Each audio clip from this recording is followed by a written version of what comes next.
जय माता दी भक्तजनों, मेरे YouTube चैनल जय माँ वैष्णो देवी में आप सभी का बहुत बहुत स्वागत है। आज मैं मत्स्य महापुराण के चौथे अध्याय का हिंदी अनुवाद रिकॉर्ड करने जा रही हूँ। इसमें हम जानेंगे कि किस तरह से ब्रह्मा जी सरस्वती माता के साथ विवाह करने के बाद भी दोष मुक्त रह जाते हैं और कामदेव को जब वो शाप दे देते हैं तो उनको शाप मुक्ति कैसे होती है। यदि आपको ये ऑडियो पसंद आता है तो मेरे चैनल को लाइक और सब्सक्राइब करें, कमेंट करें और ज़्यादा से ज़्यादा लोगों में इस ऑडियो को शेयर करें, जिससे कि लोगों को बहुत सारी बातों के जवाब मिल सकें। तो चलिए शुरू करते हैं आज का अपना ये चौथा अध्याय। पुत्री की ओर बार बार अवलोकन करने से ब्रह्मा दोषी क्यों नहीं हुए? ऐत द्विविषयक मनु का प्रश्न, मत्स्य भगवान का उत्तर तथा इसी प्रसंग में आदिशक्ति का वर्णन। मनु ने पूछा, सर्वव्यापी भगवान, अहो पुत्री की ओर बार बार अवलोकन तो अत्यंत कष्ट का विषय है, परंतु ऐसा कर्म करने पर भी कमल योनि ब्रह्मा दोष भागी क्यों नहीं हुए तथा उनके सगोत्र पुत्र का परस्पर वैवाहिक संबंध कैसे हो? विभो, मेरे संशय को दूर कीजिए। मत्स्य भगवान कहने लगे, राजन, रजोगुण से उत्पन्न हुई ये शत्रुपा रूपी आदि सृष्टि दिव्य हैं। जिस प्रकार इस यानी मूल प्रकृति की इंद्रियां इंद्रियों के विषय से अतीत हैं, उसी प्रकार इस शत्रुपा शस्त्र रूपा नारी का शरीर भी इंद्रियातीत है। यह दिव्य तेज से संपन्न एवं दिव्य ज्ञान से समुद्भूत है, अतः मांसपिंड रूप नेत्रधारी मानवों द्वारा इसका भली भांति वर्णन नहीं किया जा सकता। जैसे सर्पों के मार्ग को सर्प तथा संपूर्ण पक्षियों के मार्ग को आकाशचारी ही जान सकते हैं, वैसे ही शत्रुपा आदि दिव्य जीवों के मार्ग को दिव्य जीव ही समझ सकते हैं, मानव कदापि नहीं समझ सकता। राजेंद्र, चूंकि देवताओं के कार्य तथा अकार्य करने योग्य अर्थात अनुचित शुभ एवं अशुभ फल देने वाले नहीं होते, इसीलिए उनके विषय में विचार करना मानवों के लिए श्रेयस्कर नहीं है। दूसरा कारण यह है कि जिस प्रकार ब्रह्मा सारे वेदों के अधिष्ठाता हैं, उसी प्रकार गायत्री ब्रह्मा के अंग से उत्पन्न हुई बतलाई जाती हैं। इसीलिए यह मिथुन रूप, अमूर्त या मूर्तिमान दोनों ही रूपों में कहा जाता है। यहाँ तक कि जहाँ जहाँ भगवान ब्रह्मा है वहाँ वहाँ सरस्वती देवी भी हैं, और जहाँ जहाँ सरस्वती देवी हैं वहीं वहीं ब्रह्मा भी हैं। जिस प्रकार धूप छाया से बिलग होकर कहीं भी दिखाई नहीं पड़ती, उसी प्रकार गायत्री भी ब्रह्मा के सामीप्य को नहीं छोड़ती।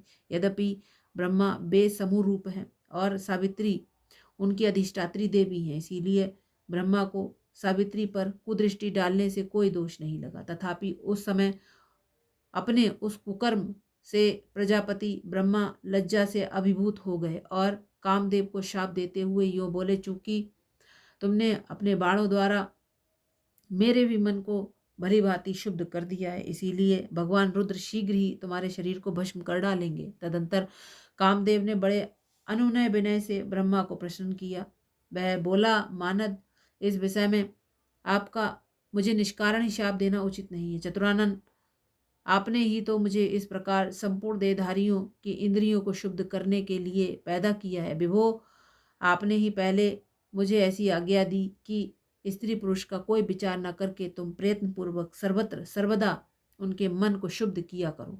इसीलिए विभो, मैं निरपराध हूँ, तथापि आपने मुझे वैसा शाप दे डाला है, अतः भगवान मुझ पर कृपा कीजिए, जिससे मैं पुनः अपने पूर्व शरीर को प्राप्त कर सकूं। ब्रह्मा ने कहा, कामदेव, वैवस्वत मनवंतर के प्राप्त होने पर असुरों के विनाशक श्री राम जब मेरे बल पराक्रम से संपन्न होकर मानव रूप में यदुवंश में बलराम रूप में अवतीर्ण होंगे और द्वारका को अपना निवास स्थान बनाएंगे, उस समय तुम उन्हीं के समान बल पराक्रमशाली उनके भ्राता श्री कृष्ण के पुत्र के रूप में उत्पन्न होगे। इस प्रकार शरीर को प्राप्त कर द्वारका में संपूर्ण भोगों का भोग करने के उपरांत तुम भरत वंश में महाराज वत्स के पुत्र होगे। तत्पश्चात विद्याधरों के अधिपति होकर महाप्रलय पर्यंत धर्मपूर्वक सुखों का उपभोग करके मेरे समीप वापस आ जाओगे। इस प्रकार शाप और कृपा से संयुक्त कामदेव शोक और आनंद से अभिभूत होकर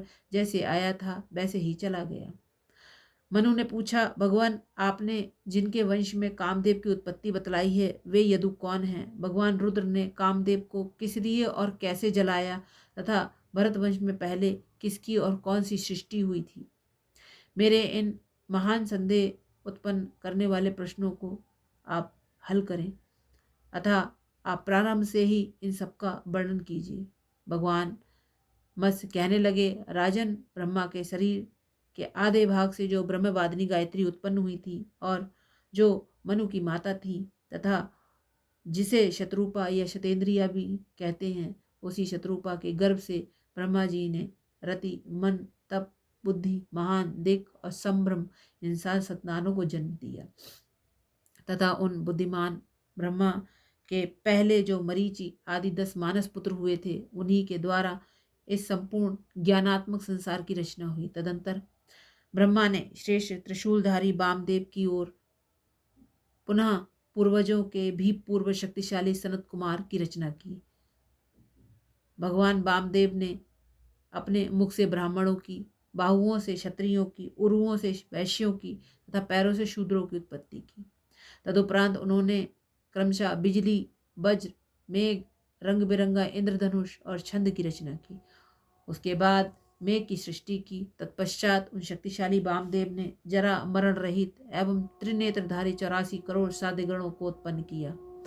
चूंकि वामदेव ने उन्हें जरा मरण रहित रचा था, इसीलिए ब्रह्मा ने उन्हें सृष्टि रचने से मना कर दिया और कहा कि इस प्रकार जरा मरण से विवर्जित सृष्टि नहीं होती, अपितु जो सृष्टि शुभ और अशुभ से युक्त होती है वही प्रशंसनीय है। ब्रह्मा के ऐसा कहने पर वामदेव सृष्टि कार्य से निवृत्त होकर स्थाणु की भांति स्थित हो गए। अब मैथुनी सृष्टि का वर्णन करते हैं। परम बुद्धिमान स्वयंभु मनु ने कठोर तपस्या करके अनंती नाम वाली एक सुंदर कन्या को पत्नी रूप में प्राप्त किया। मनु ने उसके गर्भ से प्रियव्रत और उत्तानपाद नाम के 2 पुत्र उत्पन्न किए।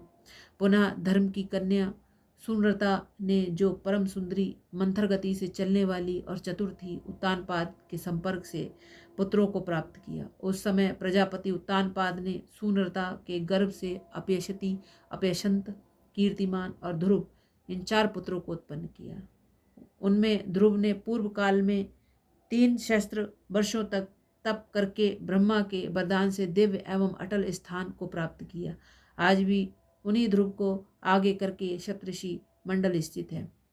उन्हीं ध्रुव के संयोग से मनु की कन्या धन्या ने शिष्ट को जन्म दिया। शिष्ट के संपर्क से अग्नि कन्या सुछाया ने कृप, रिपुंज, व्रत, ब्रक, ब्रक, तेजस और चक्षुष नामक पुत्रों को पैदा किया। उनमें रिपुंजय ने ब्रह्मा की धौत्री एवं बीरण की कन्या बीरणी के गर्भ से चाक्षुष मनु को उत्पन्न किया। चाक्षुष मनु ने राजपुत्री नडवला के गर्भ से उरु, पुरु, तपस्वी, शतधुम्न, सत्यवाक, हवि, अग्नितुष्ट, अतिरात्र, सुधुम्न, अपराजित और 10वां अभिमन्यु इन 10 निष्पाप और शूरवीर पुत्रों को पैदा किया। अग्नेयी ने उरु के संयोग से अग्नि, सुमनस, ख्याति, क्रतु, अंगिरस और गय इन 6 परम कीर्तिमान पुत्रों को जन्म दिया। पितरों की कन्या सुनीता ने अंग के संपर्क से बेन को उत्पन्न किया। बेन अत्यंत अन्यायी था। जब वह विप्र शाप से मृत्यु को प्राप्त हो गया, तब ब्राह्मणों ने उस अन्यायी बेन के हाथ का मंथन किया। उससे महातेजस्वी पृथु नाम का पुत्र प्रकट हुआ। उनके अंतधारण और हविधारण नामक 2 पुत्र उत्पन्न हुए।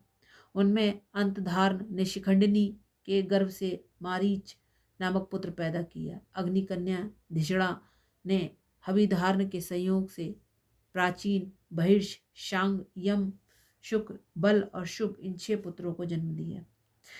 इनमें महान ऐश्वर्यशाली प्राचीन बहिर प्रजापति थे। उन्होंने हविधारण नाम से विख्यात बहुत सी प्रजाओं का विस्तार किया तथा समुद्र कन्या सवर्णा के गर्भ से 10 पुत्रों को जन्म दिया। वे सभी धनुर्वेद